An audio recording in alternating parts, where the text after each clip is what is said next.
Hello, ladies and gentlemen, boys and girls, children of all ages. Welcome to another exciting episode of The Source. Today we have a very special guest. Special guest, tell us, who are you and what do you do? Hi, friends. I'm Diana Tsai, co-founder of Upwage, and we're building AI agents that drive higher quality hires. We deployed 4,000 plus AI agents last year, advanced behavioral interviewing agents across all sizes of company. The largest is 280,000 employees. And it's been super exciting to see what is beyond the tip of the iceberg, which is, let's just call it hiring efficiency, automation. Everyone talks about time savings, but below that is the ability to literally actually hire higher quality candidates because they've been AI screened and competency assessed, and you get some real magic that happens. So also writing a book right now, which is why Jim and I started jamming. We're writing a book on AI agents and the future of TA. Now, whenever I hear AI, and a lot of my viewers hear AI, they get excited and they get a little nervous. They have that what I call the Luddite reaction, where where they fear the future. What would you say to those people who hear about AI agents? Well, first, you know what? Explain AI agents to someone who's maybe unfamiliar with them, and then why they should not be afraid of them. AI agents are doing jobs, just like our computers are doing jobs, just like our applications are doing jobs. What's really, really exciting about this is honestly, I'll just tell you about sort of some of the stories around productivity and what this actually means for the world. I think, we think about it as agents of change. Certainly in any technology, you can use AI for good and you can use AI for bad. I'm squarely in the camp of AI for good. My co-founder, Greg, and I co-founded Upwage specifically because we were just like, how do we harness AI for the good of humanity? And what we were thinking about at the time we co-founded the company was automation, AI are going to be hugely disruptive to labor markets. So how do we make sure that we use the most powerful technology of our time to make sure that we create a safety net for the future of work and especially future workers? What happens when millions of people are laid off overnight? How do you make sure that you use AI to redeploy talent where there are new jobs emerging? And our current systems are too slow. Like, there's no way that the old job search platforms and current systems are even going to come close to solving this problem at a speed that we're going to need for the way industries are being disrupted. So that's really, to me, the power of AI is this is a reality. There's no running from it. Like, it's already here. And so the only way you can use it is to figure out how to harness it to actually do the right things. And so the right things are, how do you use AI to improve the candidate experience? How do you use AI to decrease turnovers, where companies are saving money on one side, but on the other side, you've got candidates who have a better experience because they're getting hired into a job they actually want and can stay at and don't have to leave and start the job search over in 30 days. Another case that we have seen a lot of is like leveraging AI for inclusivity to decrease bias, bring consistency to the interviewing process, adding multilingual interviewers that can interview in Creole for Haitian refugees that we're hiring. It's freaking awesome. Like, there's a lot that Wow. you can do. So both good and bad, but technology is always determined by who is holding the reins and designing the systems. And I think we've been half of our conversations around like the moral imperative of how you actually use AI, not just the Silicon Valley necessary conversations of how do you make money off AI, but there's a much bigger picture here around impact. Have you ever seen examples, or maybe you could share an example of how to use AI to improve retention? Because I know that is an underlying pain point for a lot of companies. There's an old song that says it's cheaper to keep her. And that certainly Yeah. resonates with holding on to employees. Can you talk a little bit about that?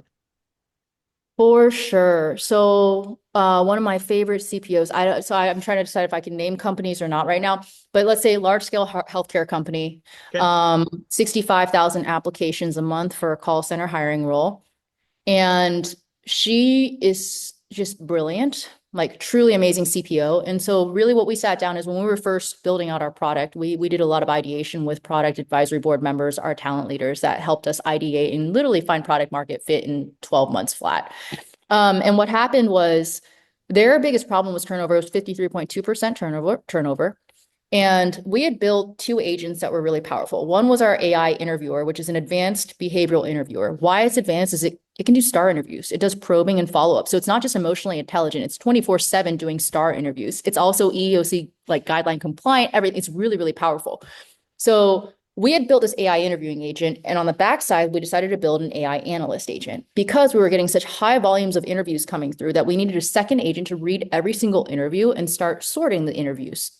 And so when she saw our capabilities, she basically said, So you're telling me that you have an AI analyst that can understand the competencies and the skills that I'm looking for in candidates and help me understand my high, medium, low fits by reading every transcript according to my definition. And it's not a black box call center AI interviewer. It's something I get to tune and personalize over and over again with my team.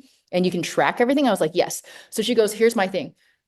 I have a theory on how to decrease retention. There are certain competencies that we see in our high retention employees.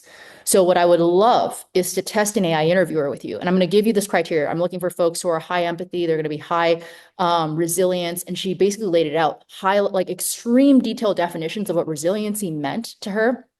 And we started off, built an AI interviewer as a first test AI prototype, tested it against their assessment tool. So they were using an assessment tool.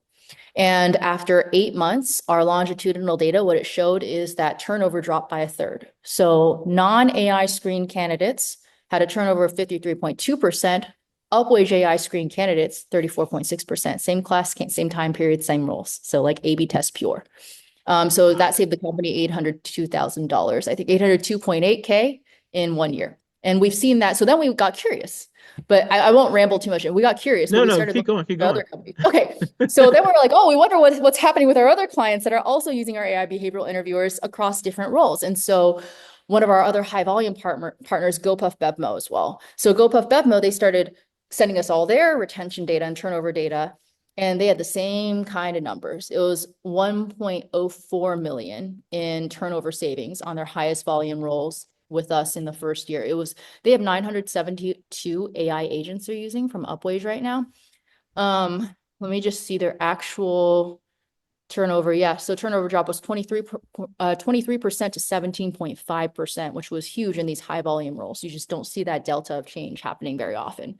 So super exciting. I'm wondering, is the AI better at evaluating human potential than human beings? With that kind of percentage, I'm wondering, could that be possible?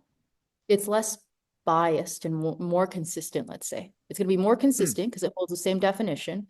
What's really hard is even with the best intentions, well, okay, so you've got to do like really consistent, not just recruiter training, but hiring manager interview training.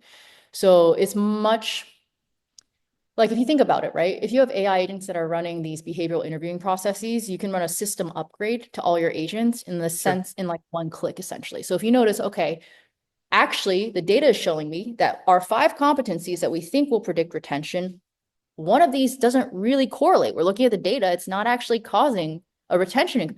Let's swap it out and test another one. Like to do that in real life with a team, you would have to retrain your entire recruiting team, make sure everyone's actually got the right interview questions, rescore, like redo the scoring system, and then have all hiring managers. But with AI, you can just be like, here's the upgrade.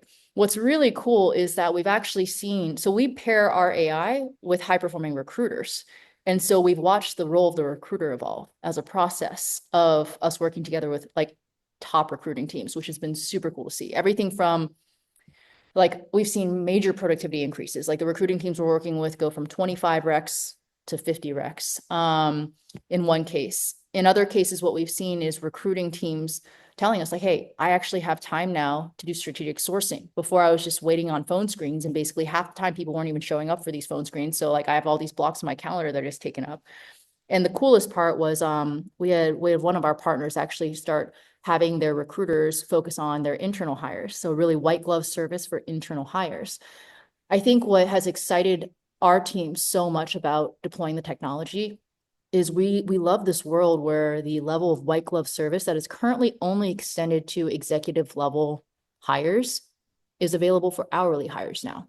You've got white glove service, human touch on the other side, people who can actually spend time with you, get to know you beyond saying like, are you qualified to work in the US? Like your typical phones. Are you qualified to work in the US? Can you do these shift hours? Now they can be like, wow, I saw the story that you shared about, your first job and it was really incredible with the AI screen. Like, tell me more about that. I'd like to hear about you. You can build a relationship. And so this is where the power of AI comes in. None of our AI interviewing, by the way, is replacing recruiter phone screens. It's just making recruiter phone screens more relationship driven and allowing that time to be spent on something much more valuable than asking basic questions or surface level questions. You can just go so much deeper beyond the conversation, you know? But yeah. Wow, that's very intriguing.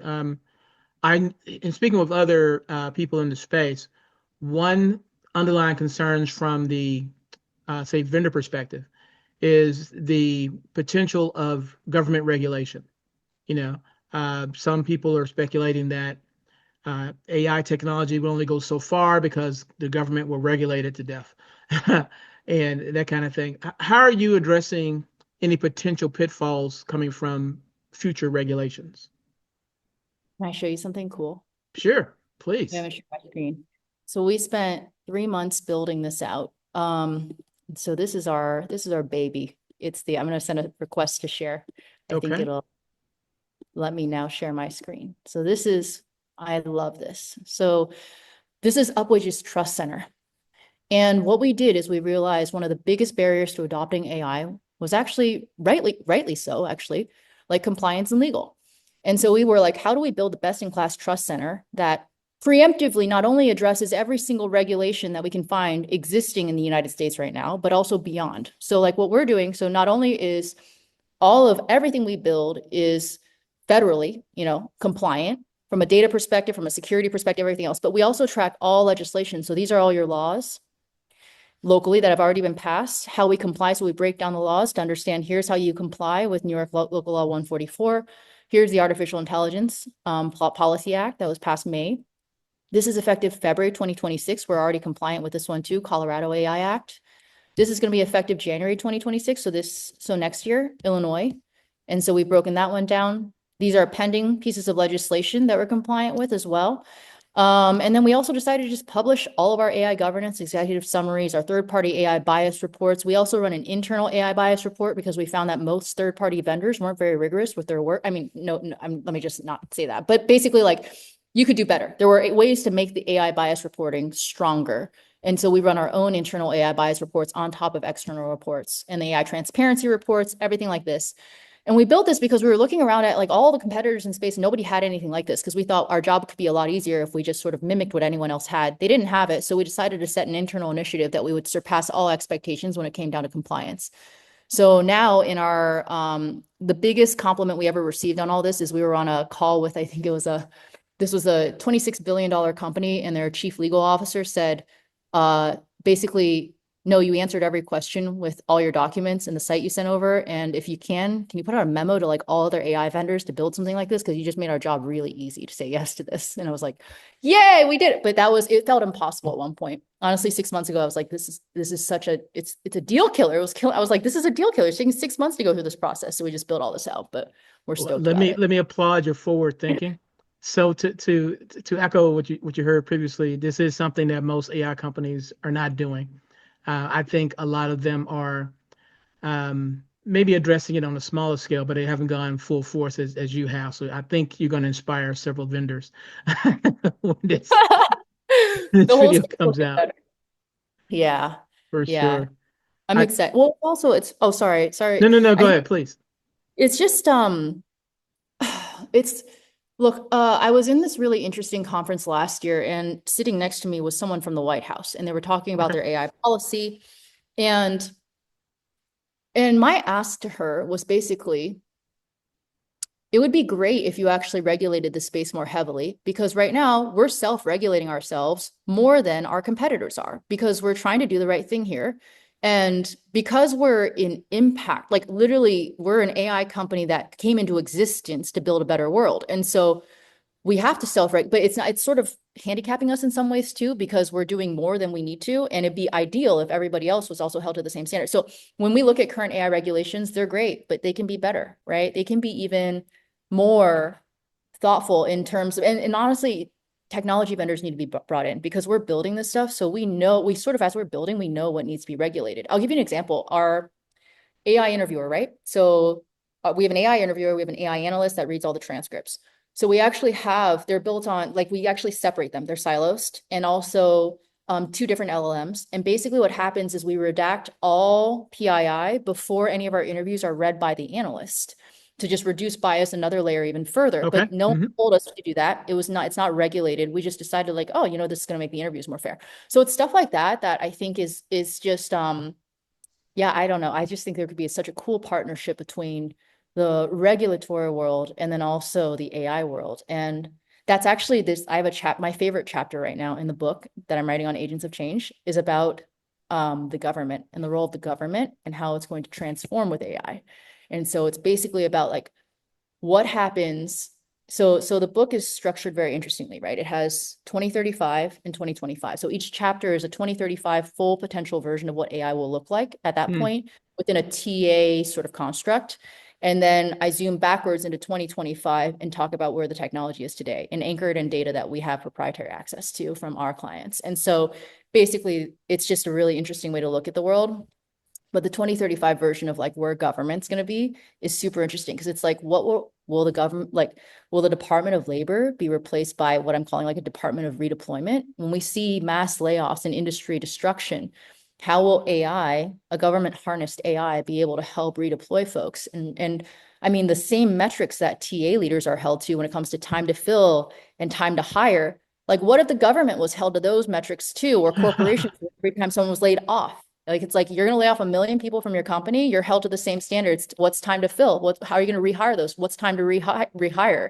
So there's just really cool stuff to think about in that world too. So I just think government and private enterprise partnerships are going to be critically important. I think we could talk for 2 hours at least on this because I have so many more questions to ask, but I know our time is limited. If someone wanted to get in contact with you before I do discuss these matters, how can they find you online? LinkedIn. Just drop me a message on LinkedIn, Diana Tsai, TSAI, Upwage. You'll find me and you can just ping me on there and I'll get back to you. But yeah, or shoot me an email, diana@upwage.com. Thanks so much for your time. Thank you for being on The Source.